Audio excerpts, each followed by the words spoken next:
Denunciado el fraude del inexistente COVID. Estimados compatriotas, soy Galo da Bouza, militar en la Reserva y denunciante de corrupción. Cuando en marzo de 2020 este régimen tiránico, mal disfrazado de democracia, condenó a 49 millones de españoles a arresto domiciliario, sin juicio ni defensa, para protegernos del peligrosísimo virus SARS-CoV-2, lo primero que hice, después de darme de alta fiscal como peluquero a domicilio, fue preguntar al Ministerio de Sanidad si tenía pruebas científicas de la existencia de ese virus. Por 4 veces lo pregunté, hasta que en septiembre de 2021, la entonces directora general de Salud Pública, Pilar Aparicio Azcárraga, me confesó que el Ministerio no había aislado ni cultivado el virus, ni conocía el laboratorio que lo hubiera hecho. En resumen, que no había la mínima prueba científica de su existencia.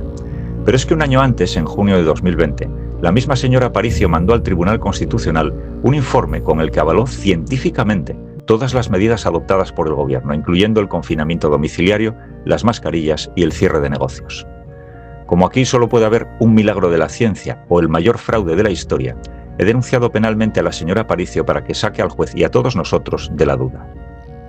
Ya dijo Mark Twain que es más fácil engañar a la gente que convencerlos de que han sido engañados.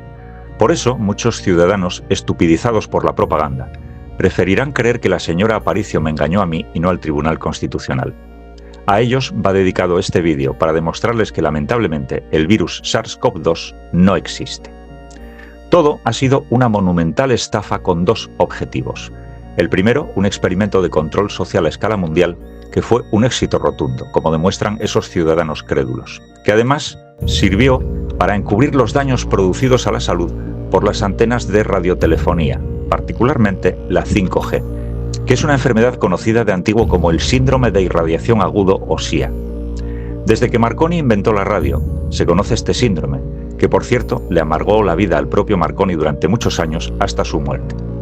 Lo que hacen las ondas es bloquear el metabolismo del oxígeno en las células, produciendo disfunciones en todos los órganos del cuerpo, pero especialmente en los pulmones. Produce, entre otras cosas, asfixia, pero no la típica por falta de aire, sino una asfixia celular, y muchas otras patologías, igual que la COVID, que nos dijeron que podía afectar a todos los órganos, cosa que no hace ningún otro agente biológico. Lo más característico de la COVID fue una neumonía bilateral atípica. Lo que todos los médicos saben, pero callaron como zorros, es que las neumonías de origen biológico son, en su inmensa mayoría, unilaterales. Las que son sistemáticamente bilaterales tienen origen físico o químico, ya sean producidas por gases tóxicos como el gas mostaza o por radiaciones nucleares o de radio, que atacan a ambos pulmones simultáneamente.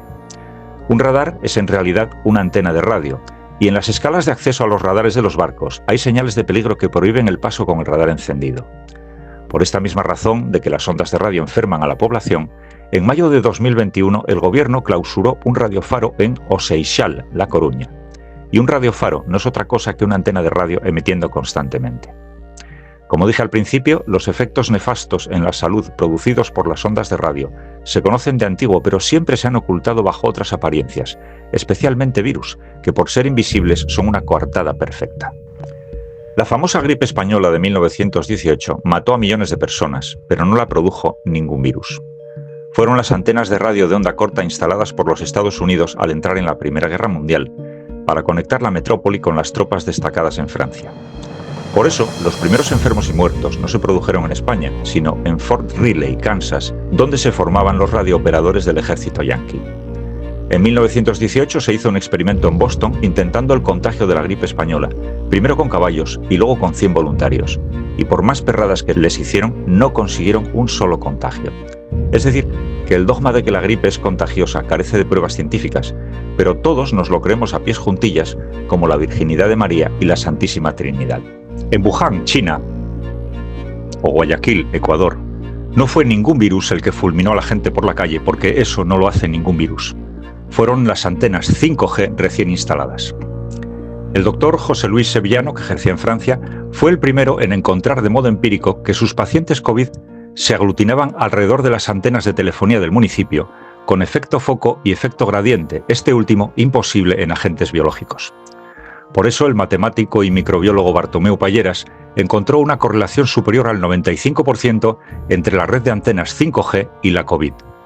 O el informe Rubik-Brown, que encontró una doble correlación geográfica y patológica, porque la COVID solo aparecía donde hubiera antenas de radiotelefonía y sus efectos son idénticos al síndrome de irradiación agudo. Con el escorbuto hubo una confusión parecida hasta principios del siglo XX, que se tuvo por enfermedad contagiosa hasta que se descubrió que estaba causado por la falta de vitamina C. Que el virus de la COVID no existe no solo lo sabía yo, que por eso pedí al Ministerio esas pruebas científicas que no tenía. La asociación Comusab, Comunidad Mundial de Salud y Vida, ya en 2021 ofreció 1 millón de euros a quien tuviese la cepa del COVID-19 y ningún organismo, ni público ni privado, solicitó la recompensa. Ahora ha llegado la hora de las explicaciones. La señora Aparicio tendrá que explicar al juez el relato de ficción con el que engañó al Tribunal Constitucional. Los políticos y periodistas tendrán que explicarnos a todos cómo y por qué nos engañaron. Y los médicos y personal sanitario tendrán que explicarnos por qué asesinaron a millones de personas con los venenos que hay en las mal llamadas vacunas y por qué aplicaron aquellos protocolos COVID que no solo eran inútiles, sino criminales, destinados exclusivamente a proporcionar a los políticos los muertos que necesitaban para justificar sus medidas liberticidas. La verdad está saliendo a la luz y con ella la justicia. Fiat justitia ruat caelum, hágase justicia aunque se hunda el cielo.